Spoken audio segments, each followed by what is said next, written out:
കടായി വെച്ചു, ചൂടായപ്പോൾ ജീരകം ഇട്ട് പൊട്ടി കഴിഞ്ഞപ്പം നമ്മളതിനകത്ത് ഒരു വലിയ സബോള, വെളുത്തുള്ളി, പച്ചമുളക്, 2 പച്ചമുളക്, ഇത് രണ്ടും കൂടെ ചതച്ച വെളുത്തുള്ളി പച്ചമുളകും ചതച്ചത്, ഉള്ളി ചെറുതായി എണ്ണത്, ഒരു സബോള കൂടെ ചേർത്ത് വഴറ്റും. ജീരകം കരിഞ്ഞതല്ല കേട്ടോ, നന്നായിട്ട് മൂത്തതാണ്, കരിഞ്ഞതല്ല. അത് ഞാൻ അത് കണ്ടു കഴിഞ്ഞാൽ കരിഞ്ഞ ആ കളർ കണ്ടാത്തൊന്നും കരിഞ്ഞതല്ല.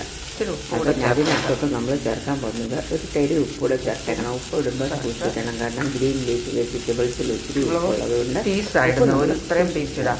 ഇത് ഞാൻ ചേർക്കാൻ പോകുന്നത് ഗ്രീൻ പീസാണ്. ഇത് ഗ്രീൻ പീസ് ആയതുകൊണ്ട് നമുക്ക് ഒന്നും ചെയ്യണ്ട, നേരെ അങ്ങ് ചേർത്താൽ മതി. നമ്മൾ അത് ആ മെത്തിയുടെ കൂടെ കിടന്ന് അല്ലെങ്കിൽ ഇലുവച്ചിയുടെ കൂടെ കിടന്ന് വെന്തോളും. അല്ലെങ്കിൽ വലിയ ഫ്രഷ് അല്ലെങ്കിൽ നമ്മൾ വേറെ എന്ത് വേണമെങ്കിലും പരിപ്പോ പരിപ്പും പരിപ്പോ പയറോ ടൊമാറ്റോ ചെറുതായി അരിഞ്ഞ മട്ടറിൻ്റെ സീസൺ ആയതുകൊണ്ട് നിങ്ങൾ മട്ടർ മേത്തി നമ്മൾ ചെറുതായി അരിഞ്ഞത് വിട്ട് പിന്നെ ഇതിനകത്ത് നമ്മൾ നന്നായിട്ട് കഴുകി അരിഞ്ഞത് ഉലുവ ചേർത്ത് നന്നായി ഇളക്കി ഇനി അടച്ചു വെച്ച് വേവിക്കാൻ നോക്കാം. പക്ഷേ സബ്സ്ക്രൈബ് ചെയ്തിട്ടില്ല കാണുന്നവരെല്ലാം സബ്സ്ക്രൈബ് ചെയ്യണം കേട്ടോ.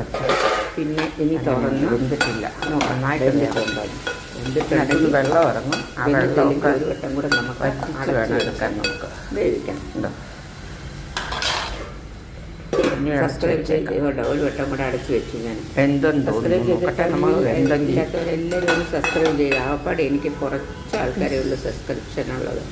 അപ്പോൾ പ്ലീസ് നിങ്ങൾ ബാക്കി ചെയ്യുന്നവരെല്ലാവരും സബ്സ്ക്രൈബ് ചെയ്യുക, ലൈക്ക് അടിക്കുക, പിന്നെ എന്നെ പ്രോത്സാഹിപ്പിക്കുക. പിന്നെ നമുക്ക് പീസ് വെന്തത് കൊണ്ട് നമുക്ക് അതിനകത്ത് വേണമെന്നുണ്ടെങ്കിൽ ക്രഷ് പീനട്ട് ഇട്ടാൽ മതി. നമ്മുടെ കയ്യിൽ തേങ്ങയില്ലെങ്കിലും. ഇപ്പം ഞാൻ എൻ്റെ ക്രഷ് പീനട്ടില്ല, എനിക്കിഷ്ടമുള്ളത് ക്രഷ് പീനട്ടാണ്. അതുകൊണ്ട് ഇച്ചിരി തേങ്ങ ഇടാം. തോരനല്ലേ പറയുന്നത്, നമ്മൾ മലയാളികൾക്ക് തോരൻ ഇച്ചിരി തേങ്ങ ഇല്ലെങ്കിൽ എന്തായാലും ഒരു രസം ഉണ്ടാവില്ല. അതുകൊണ്ട് നമുക്ക് ഇച്ചിരി തേങ്ങയും കൂടി ചേർത്ത് അരച്ച് വെച്ച് ഒന്ന് ആവി കയറിയ ശേഷം നമുക്ക് ഉപ്പ് വാങ്ങാം. ഉപ്പ് എന്തായാലും പാകമാകും, കാരണം വളരെയധികം ഉപ്പുണ്ട്. സോൾട്ടിനെസ് ഉള്ള ഒരു വെജിറ്റബിളാണ് പീസല്ല മാന്തരം, ഉലുവ മെത്തി അങ്ങനെ നമ്മുടെ മെത്തി മട്ടറായി.